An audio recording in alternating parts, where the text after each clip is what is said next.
Before you start, actually, I think this is a fundamental thing to do. Go and start, just measure the distance that you have. I have 12 meters, so I will have, our columns will be maybe 4 meter separated from each other. So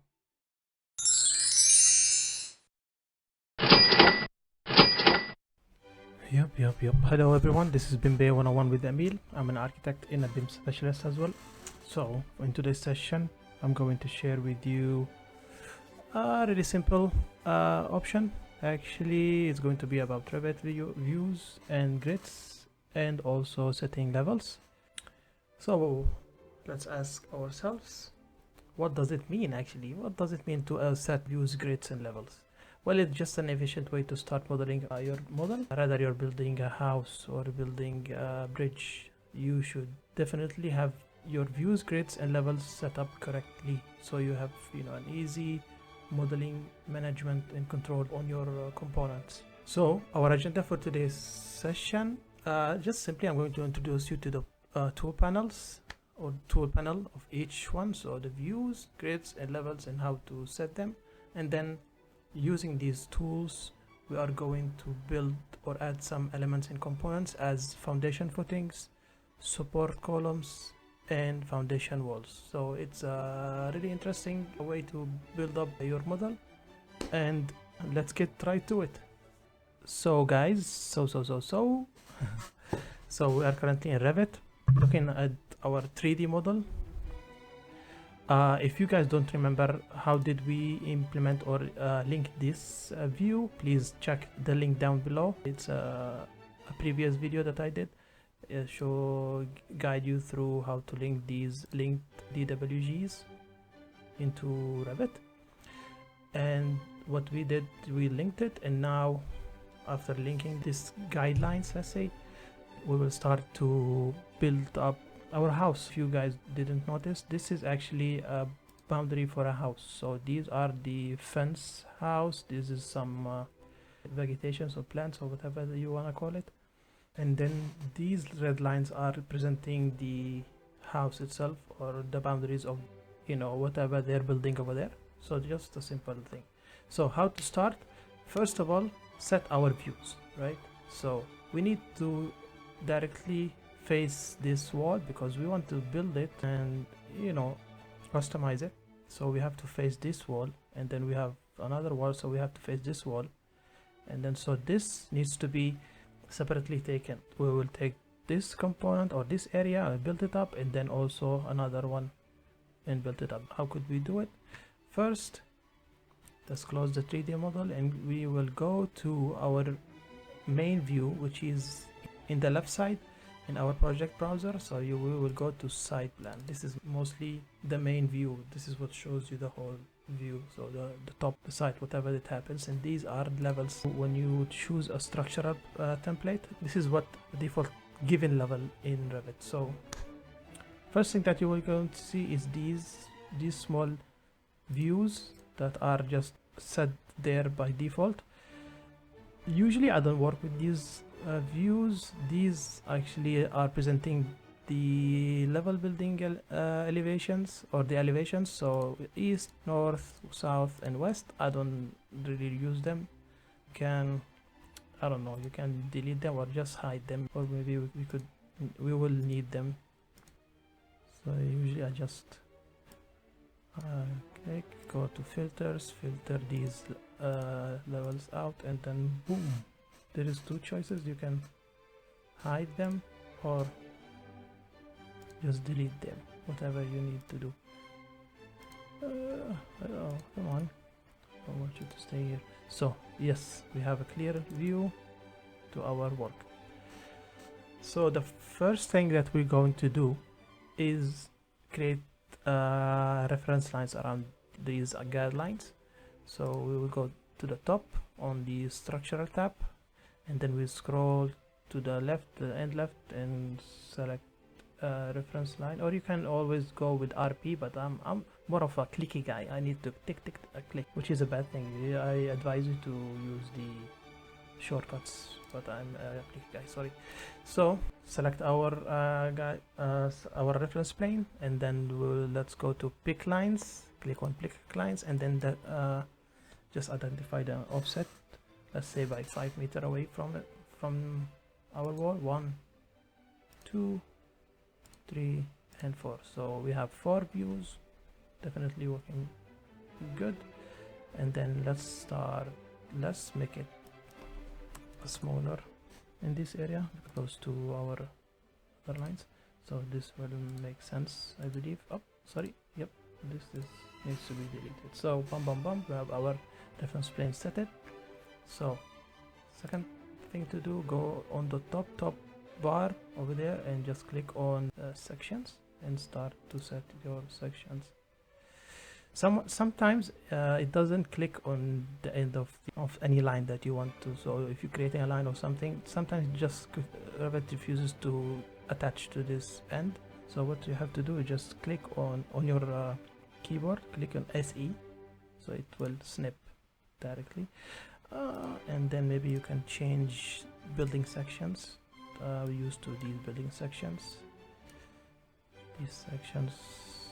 or this family of the building sections, and make sure that your clipped view is crossing through your building.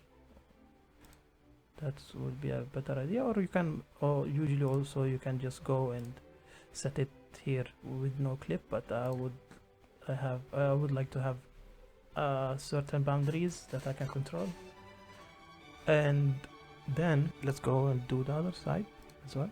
Oh, sorry, let's make it building, and then boom, boom. If you accidentally replace it in the other side, just go to this arrow and just flip the section. Yep, 1, 2.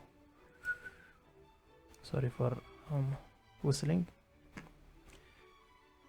This is when I'm doing something that I enjoy. So also this area, boom, so you have 1, 2, 3, and then so you got the point. So you got the idea of just setting these. I'm not going to set a lot of them, that's going to be just annoying, I guess, for you to watch. Complete torture, I know. So just 1, 2, 3, and that's it. So you have these views, and then you can set these views. Why I do this? Because usually these lines are not perpendicular to each or parallel to each other. So when you start setting these grids, actually half of them is not going to show. They have to be exactly perpendicular to the view, so they can show. All right. So this is how to set your views. So you will have sections bar down below here in the project browser. So you have section 1, 2, 3, and 4. So after that, now let's start implementing our grids, which is what we came for. How can we find that? Let's go to structure on the top of panel, and then scroll right to the end till you find grids. Or you can of course always go with GR in your keyboard, sorry. So before you start, actually I think this is a fundamental thing to do. Go and start, just measure the distance that you have. I have 12 meters, so I will have our columns will be maybe 4 meters separated from each other. So go to this, set your reference lines. No, just move it multiple. Did I click on that one? Yes. So, and then just boom, while we're so 4, then go further, and then just go. Make sure that you are on the top of the line. Usually this is how it work. And so boom, we have our reference lines. That's a good thing to always start. Instead of drawing just random detail lines, you can just make reference planes, not reference lines, reference planes. That will help you a lot to be to be specific and clear with your work. So let's do that to the other side as well. So reference plane also, one here and one here. So we have our reference plane looking good. Okay. So go in for dimension, make sure, okay, this is 4.15 away, which is not that bad.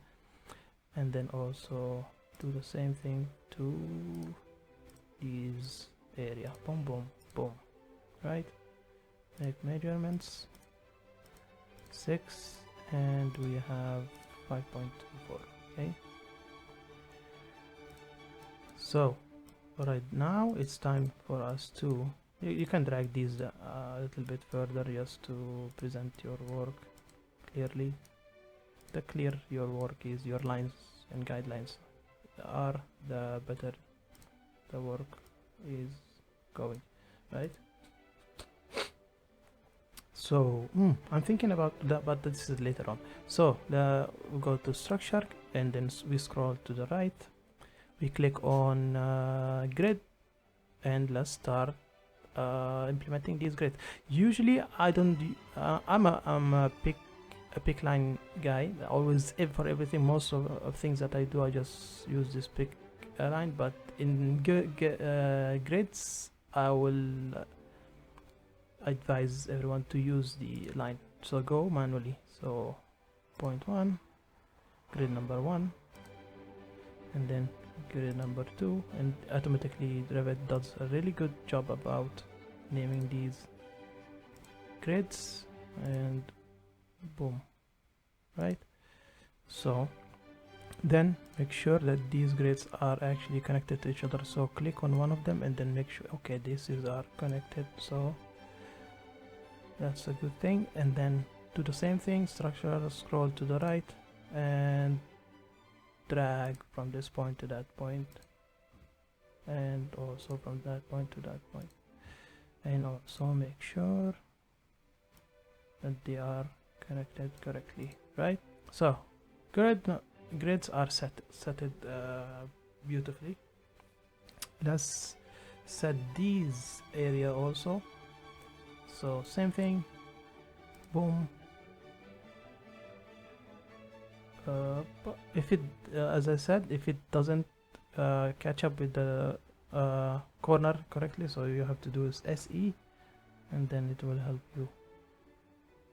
Boom, right? And then also SE again, and we have it. So but you can see that these grids are not attached to each other, so drag it down so it clicks. You can see that it's just somehow highlighted that one, so it's just like it just locked both of them. So you can, boom, you have your grids in this side, and then also go back and add another, or you can just go with GR as always, as not always, because I'm not using that option. So we have our grids looking good, and now I would like to check my levels now. So I have our grid, my grid looking good. Now let's go to our view. So let's check our view, what's happening in our view. Ooh, what are these things? Oh, yep. So because we are using so we are using a section, so we have to just get rid of this thing. This is our levels, this is our linked file down below, right? So I need now, what I need now, I want to see my grids, right? I cannot see them, I want to see them. That's my aim, so I can set my levels according to what I have on my grids, right? Yep. So what should I do? You go to extend, of course, properties, extend, and then just click on no clip, so I can go further to check where my grids are. All right, so you can see my grids are there, 1, 2, 3, and 4. These are the grids that perpendicularly aligned to my view. if you want your levels to be also nearby your lines, because if you go to the 3D model, you can see that these are not really covering the area. You can do it here, of course. You can just go level 1, level 2. That's not a really important thing to do, but you can see now they are. So come, and also they will click and boom, automatically will lock with each other. So boom, boom, boom, you have them locked. Maybe you can just drag them by clicking on this small circle. So looking good. Other side. Oh no, come on. This is just annoying.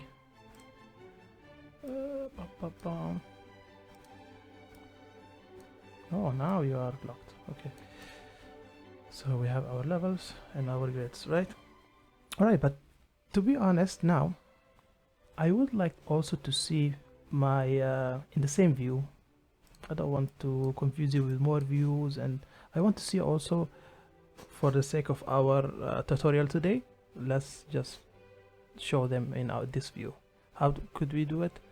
Go back to our site and then we'll do something as go to modify on the top bar, modify, go to align, and let's align them to this grid. Boom, boom, and then click escape and align to this. So it will jump directly to that one, yes, but now you can just drag them in a way that this is not a sufficient way to do it. Let's move them to the corner in this area, let's say.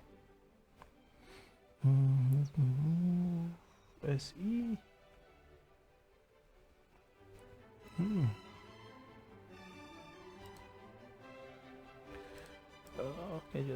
Okay, just drag them there.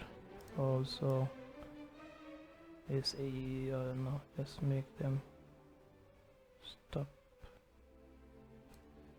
close by our guidelines. Usually if we want to be structurally correct, then we have to follow our guidelines, but now just for the sake of this tutorial, as I mentioned before, let's not. So close this, level 1, level 2, boom boom, and then we would like to see just both these two in one view. So go to the top view, click on views, scroll to the right, and then just title views, click on that one, so we have both of them here and there, right? Perfect. So you can see that our view that needed, so 9 and 10 also in our view. So I click on 9, you can see that it's highlighted. Right, okay, perfect. So now we set our grid, right, looking good. And now what could we do? Let's just elevate them a little bit further. Now what could we do is add some levels. Yes, we have level 1 and level 2. This is what Revit gives us as default, but let's start first. Before we start adding, let's imagine what we're going to build. I think looking at it, this is ground zero. Let's consider it to be the ground level of the area, right? So we want another for the foundation down below. So there is two ways. You can just click, go up to the modify tab, and then just copy, or you can just go with CO as you like, and then just copy another one. Let's say how deep, 1.5, so whatever you feel correct. So I will go down with 1.5 meter below the ground level, so we have it. Or instead of copying, I think copying it, drag is the fastest way, but you can also go to structural, because we are structural modelers. So drag, scroll till you reach the level, right?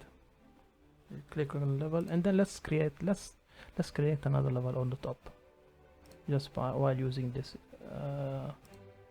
way, or this tool.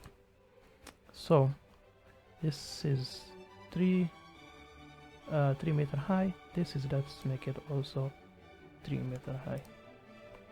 right? Yes, let's drag our grids a little bit further. So yes, we have our grids. Thanks. So we have ground level. Click on that corner and then go with ground level, right? And then we have another one, so you can name it by clicking on the view and then go to the properties and name it here, or you can just click on that name and then just name it as foundation level, just level foundation.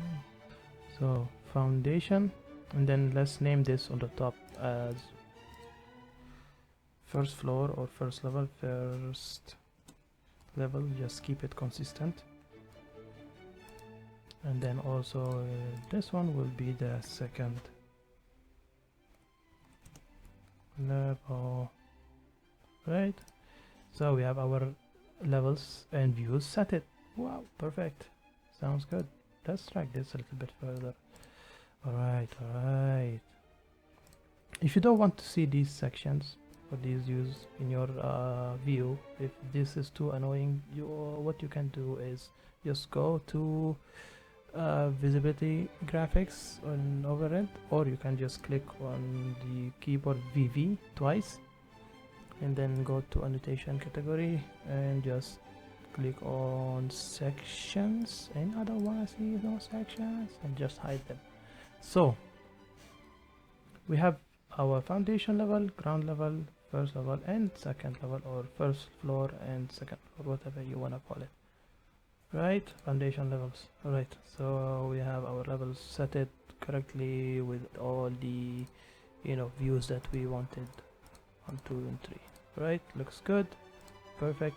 Now don't mind these ones are just reference that we set it in advance. So now next step is starting to implement these components, right? So what we'll start with